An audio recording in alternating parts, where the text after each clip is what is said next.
Hey, what's up, everyone? I know everyone's probably get ready to be done with the game from this past weekend. Truth be told, I am as well. But I was looking at kind of one last thing. I was digging into RPOs, and it took me down to the last fourth down call, that fade route, the batted down fade route that has taken up so much time and energy since Sunday, on Sunday, since Sunday, everything since then. So I was kind of thinking about looking at this, and then kind of decided not to, and then kind of went through a couple different ways of doing it, and then scrapped it, and then came back to this. So what we're going to look at today, so I can stop rambling and actually like show you some football, is going to be we're going to look at 3 snaps from the Packers in 2-by-2 formation down the low red zone. Low red zone is the area between the goal line and the 9-yard line. So they're kind of down there. You kind of tightly packed. I don't know if there's any tells there or anything. Again, this is maybe going down a bit of a rabbit hole, but it's something I find I kind of want to look at. Technically, they had 4 snaps of 2-by-2 formation down in the low red zone, but one of them looks slightly different, has a kind of a tight pack left side and only one wide receiver on the right side. But they did have 3 that are basically the same look, same formation, 2-by-2, 11 personnel. So I wanted to get into those. Again, just to kind of walk through it, because I was looking at it and I was like, well, maybe if I'm curious about this, maybe other people are as well. So let me stop talking. Well, stop talking just directly to the camera, and we'll look at this. So here we go. So this is going to be this is early in the first quarter, or late in the first quarter. And actually, this play is what, 3:26 remaining, I think. And here's what we're going to look at. So they're going to have, I think this is like a corner. That's a bad corner. That's like a square out. It's not a thing. So like you've got that. Ball's going to go to Cobb here. It's going to go incomplete. We're going to look at this guy here. So they're going to have this is 8-man box right here. It looks like, which we'll come back to. Probably won't talk about that much, but that was kind of the big thing about that last play is we don't want to run into an 8-man box and all of that. But here's what I'm going to look at. So we've got this right here. All of these are going to be RPOs, by the way, every single one of them. And so you've got this up here. He's going to throw. We're going to take a look at the safety in the middle and see what he does. Because what you'd want, and this is roughly what happens on the last play, at least on this side. And I was like, well, maybe this will inform that. How's the defensive line? Defense is slightly different, but we need to keep this in mind. All right. So corner, slant, keep an eye on that guy right there, because ideally what you want to do, sometimes you have these guys in a stack, but again, you're kind of clearing out this, you're making sure this guy runs with, and then if he goes, you've got the slant there. So you'll see a lot of this stuff down here. And Rodgers again throws this, but we're looking at this slant because a lot of the conversation that happened this past week was Romeo Doubs was open on the slant on the left. Why didn't he throw to Romeo Doubs? Well, and I don't know the exact reason, but we're going to look at these plays, and maybe I think there's something in here. I think there's a couple different things in here, but we'll talk when we get there. But again, this informs. This hopefully will inform or at least help do that. So again, we're going to look at this man. I've drawn these 1,000 times, but we're looking at the safety because, again, they're trying to get that slant underneath. Flies down. See that? Now, Rodgers isn't looking there anyway, but see the safety? Flying down. If this ball goes to Romeo Doubs, he gets lit up. Maybe he catches it. Maybe he doesn't. Maybe that sucker gets jarred loose. At the very least, I don't think he makes it in the end zone because this safety, immediately he comes to take that away. He's looking for that. He comes screaming down. And tries to. You can see him right there. Like he comes crashing down. He's watching Rodgers. He sees the ball. At this point, he doesn't know where Rodgers is going. He just sees the ball. And he goes and like around right there, he throws his hand up, looking to see if this is on the slant. I'm batting this sucker down. Goes up and over. Cobb does not get it, but again, roughly going to be the same. Keep that in mind. The safety's in the middle. Next play. This is later. This is so these are the next 2 plays are back to back in the fourth quarter. These are the last 2 plays. So this one is 3rd and 2. So this is the play before the play here. And we are going to watch, again, same basic concept. This ends up being a run into an 8-man box, which, I don't want to start any kind of thing here. But listen, 8-man box, the alignment's different, angles, blah, blah, blah, blah. We'll talk about the angles when we get to the next play. This is an 8-man box. They do run into it, and they gain 2 yards. On the day, I don't have these numbers in front of me. I probably should have pulled up these numbers before I start talking about this. On the day, they ran into an 8-man box 3 times, and they averaged, I think, 5.3 yards per carry. One of those was an 11-yard run, so that that bolsters it a little bit. But overall, they had pretty good success running into an 8-man box, although extremely small sample size, and they never rushed for fewer than 2 yards. Whatever. What they're doing here, and this is a little further out. Again, it's a low red zone, but where the last one was like at the 4, this one's at like whatever, the 8. They're basically going to do the same kind of thing over here where Cobb is going to, he's not going to run a corner. He's kind of more, this is more kind of a true rub. You're kind of going like that. You're just trying to make yourself big to get in the way of this guy here. And again, you're running Dobbs on that slant, and we're watching this guy right here, because the whole idea of this thing is push up, slant, try to clear room, get the slant underneath, you throw the slant. We'll talk about on the next play, we'll get into a little bit more of like the RPO philosophy and all of that. But again, do we see that safety? Do we see that safety? Now, he doesn't crash quite as hard as the guy in the last did, but he's looking for that pass. He's looking to take the way. He doesn't have to. The reason he's not crashing, he doesn't have to crash as hard. For one, Rodgers never looks to throw, so that's part of it. The other one is they're not at the 3-yard line; they're at the 8-yard line, and it's goal. This is, or I guess it's 2. They're trying to stop in the field of play, trying to stop. He doesn't want to give up the touchdown at this moment. He doesn't need to crash this because he knows if he just he goes over like he's going, see him kind of looking, he's going to kind of sneak down, he can stop it short of the goal line. So that's why that's one of the reasons he's likely not crashing as hard, but he is looking at that. He's looking for that slant. He plays a slant first until he diagnoses the run. Then he comes back and stops the run. That's 2 plays so far. That's 2 plays. The Giants have had a single safety, shallow, because it's high red or low red zone, shallow, offset to that 2 receiver side, to the 2 wide receiver slide, where he's looking for the slant. The first time he crashes, second time he sneaks over, he's looking to take it away. We'll look at the angle here. Let's say 8-man box. You've got 4, and you've got this was 8 or 7, I guess. I don't think we're counting him. Either way, you've got a little bit of lane there, and that's kind of what they're shooting for here. See him kind of, they bring him over. I guess it becomes 8-man because Lazard drags a man over. They kind of run, blah, blah, blah. Doesn't matter. All right. The fateful play. This is the last play. I'm going to say the last play of the Packers. It's not, because they've got the Hail Mary, but the last true play, 4th and 1. Here they are. They're getting ready to go now. A couple things. They're running again. I think it's a corner here. We'll run it real quick because I think it's a corner and a slant. There's a couple different things that we'll look at. I just want to see the releases, and then we'll go back and watch the whole thing. Let me speed this up a little bit. Yeah. So basically the same as the first one. Corner slant. Now there's one big thing to notice here. There's no safety in the middle. There's no one in there. So there's no one to crash. No one to crash. However, a couple different things.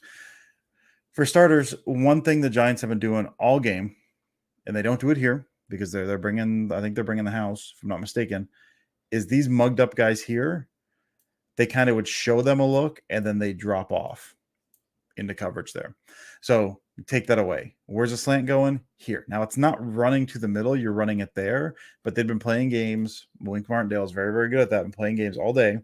Take these guys, show them up, account for them. Sometimes they bring them, sometimes they don't. It's that sim pressure. It's not just Wink Martindale. Everyone's doing it, but they were helping or trying to take away the middle of the field by doing this. So Rodgers likely looking at this and saying this. Now, so why do I say all this? Now, so far, what we've seen from the defense on this has been on all of these 2 guys, has been basically man coverage. When Cobb runs a corner, he runs here. When he runs a slant, he follows. So you can basically count on these guys doing this. Now, why do I say all that? This is an RPO.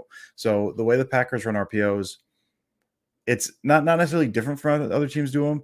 It's a little more simplistic in terms of how you make that call. I've talked about this a couple of times this week, so I apologize if you've heard me talk about this. I apologize for multiple reasons, but I'm going to talk about it again, and this time we're going to be looking at the play. So the way the Packers do their RPO game, it's purely pre-snap read.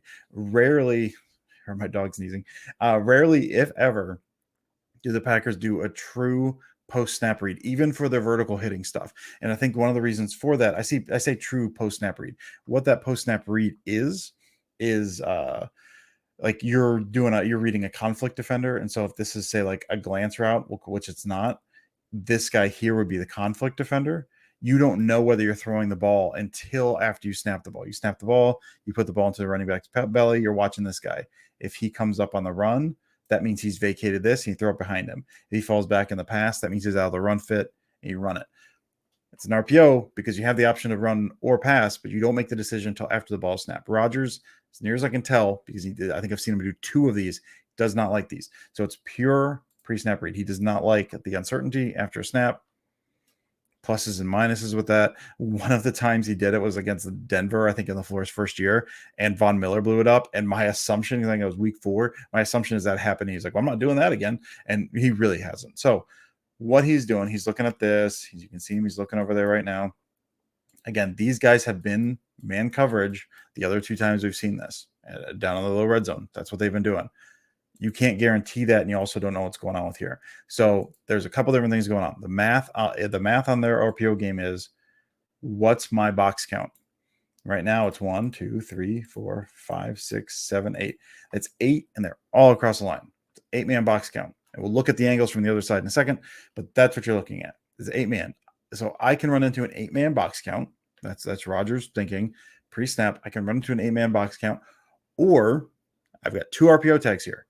I can throw the slant here, technically the corner, but the corner is probably out. But we'll say the slant here because this is the one everyone's talking about. Or I can throw the fade. All right, what's the math on that stuff? The fade, I've got Lazard, who is a big guy, a good red zone threat, can go up, catch a ball, all of that. I've got him one-on-one out on the outside. That's one. And I also know, as Rodgers, this is all on me. If I throw a good ball, it doesn't matter. I know the conversation has been he's throwing into the teeth of a blitz.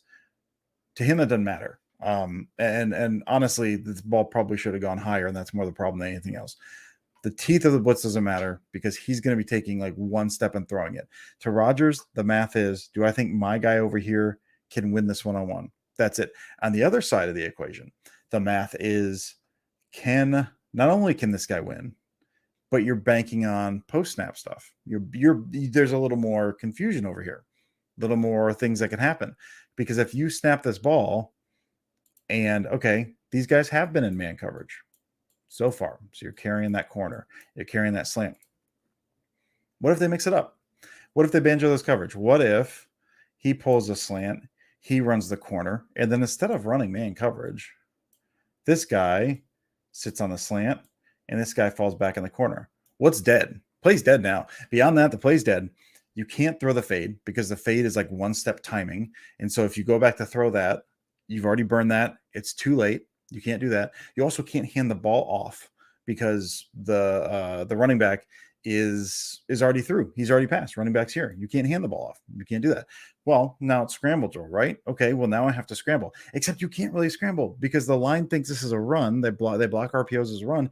You can't run it, or you can't pass it past 1 second because they're run blocking. They're too far upfield. If you throw the ball, now you've got an eligible man downfield penalty. And even if you complete the ball, it's 4th down again, except instead of 4th and 1, it's 4th and 6. You're step back 5 yards. And you got to do all this all again. Only now you need 6 yards to get the first down.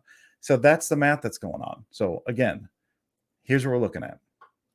We'll make this, we'll do this kind of as he's looking at it, likely what he's looking at. Okay, I've got 8-man box. I've got 1, 2, 3, 4, 5, 6. We're outnumbered by 2 up front. I don't like the run. I don't want to do the run. I've got a slant over here. This involves a post snap read because I have to look at these 2 guys here, mainly this guy here. What's he doing? If he fades over there, I've got this. So you're only reading one guy. Possibly you're reading one of the corners, but you also have to look middle and you have to see what that guy's doing. Is he buzzing under there as he's trying to get there? So that's the post snap read. I've got 8 men against my 6 blockers. I don't want to run. On their left side, I likely have man coverage, but I also don't know what the interior guys are going to do. And if they mix it up, the play is burned and I can't do anything else. So then you X that out. So right now I'm not doing that. I'm not doing that because that's a post-snap read. Again, agree with it, disagree with it. I'm not here to say whether one way is right or wrong because you can get big plays out of this. I'm simply saying what Rodgers seems to prefer and what the Packers tend to run as a result of that. This is not something he likes to do. So the next one is I can throw this fade. Well, that one wins. There's a little check mark.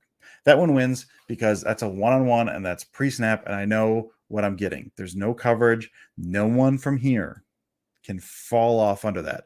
If my guy beats his guy and I throw a good ball, I've got this. Again, agree, disagree, whatever. This is the math going on. Rodgers did not throw to Romeo Dobbs because Lazard is a friend. It's because that's a pre-snap or it's a post-snap read over there. And if the picture gets muddied, the play's burned. And he doesn't like to operate that way in this game. He wants more of the sure thing. So, all that being said, he says, I'm going with the fade because I know what I'm getting. I know the coverage. I know if I win, if he wins, I know we've got this. I'm throwing this up. Everyone comes. Entire house. Rodgers throws it. Ends up getting batted out. Now, the other conversation to have here that I won't spend a whole lot of time with because I just spent entirely too long on this one play is the nature of an 8-man box. Now, these are different ways to get to an 8-man box. Infinite number of ways to get to an 8-man box. All you need is to be 8 men in the box. We have got 3 to this side. You have got, it looks like 5 billion over here, but you've got 5 over here. Okay, I've mentioned this before, mentioned this earlier on Twitter or talking or somewhere. Who knows at this point? Who cares at this point? Box count is one thing. It's a very simplistic way to look at run game, very simplistic way to say like this team runs into light boxes, this team runs into heavy boxes. Yes, it matters how many guys the defense puts in the box. The more guys you have up there, again, they're outnumbering the offense here. That matters. That matters in terms of kind of what you're trying to do. However, the other thing that matters is angles in the run game, angles in the run blocking game. What can you do with this stuff? So you got 3, you got 5. One thing, and there's an article that I read, I think it was last offseason, 2 off seasons ago. Ted Nguyen over at The Athletic wrote it. It's tremendous, and he's got a quote in there from Chris Brown.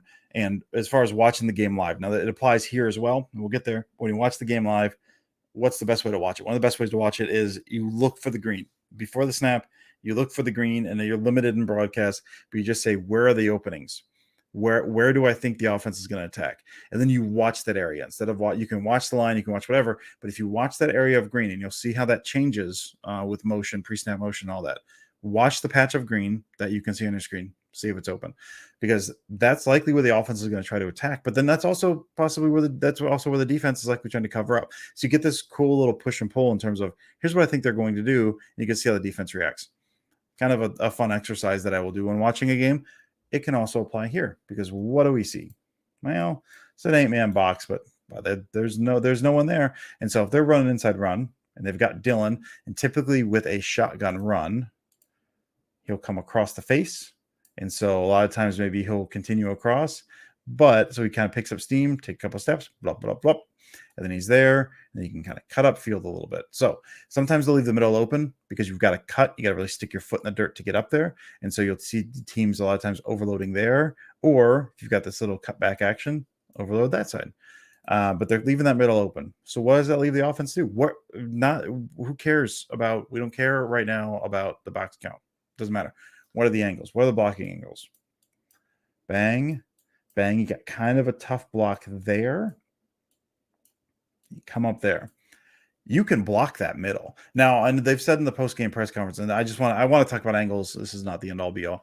In press conferences, they talked about they didn't like the backside safety because they thought if he went screaming in, he can make the tackle in the backfield. So it's kind of less about the guys up front and more about, it sounds like a lot of the decision-making went into this backside safety thinking, well, he's kind of on block. Because again, if we carry this out, and if you say like he blocks out here, because you're doing middle out a lot of times, because especially if you're trying to run up the middle. And so this would kind of be, you've got a reach block there and kind of a reach block here. You're leaving this guy unblocked. You're leaving this guy unblocked, which means the safety can scream down the line there.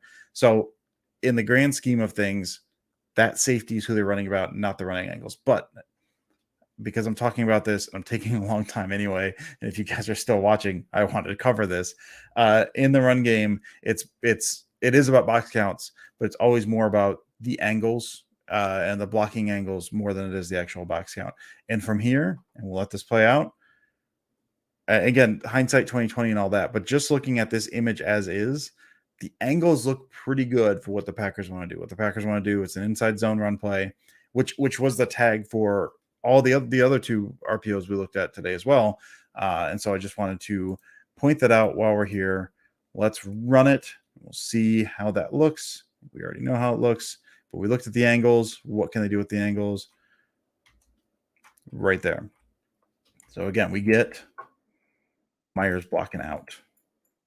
We get that block there. Newman gets that nice reach block. Jenkins locks up. Lewis is crashing down, and we've got the angles all work together, man. You got the block out there. You got the block out there. The angles all work together to create that sliver. You've got this. You've worked the angles. You've got this done. You've got a really nice angle there. And it gets blown up by crashing safety. So the guy they were concerned about ends up screwing up the play anyway, just not necessarily in the way that they had anticipated. So again, I don't know if anyone cares. I've been going for 20 minutes. How's that possible? Why are you? I don't know why anyone's still watching this. Anyway, thanks again for watching this. If you stuck around this long, I found this interesting, this particular series and down here and some of the similarities and what they're looking for and blah, blah, blah, blah, blah. So I hope you did as well. Thanks again for joining me. I will talk to you likely next week at this point. This is probably my last one of the week, but thanks again, guys.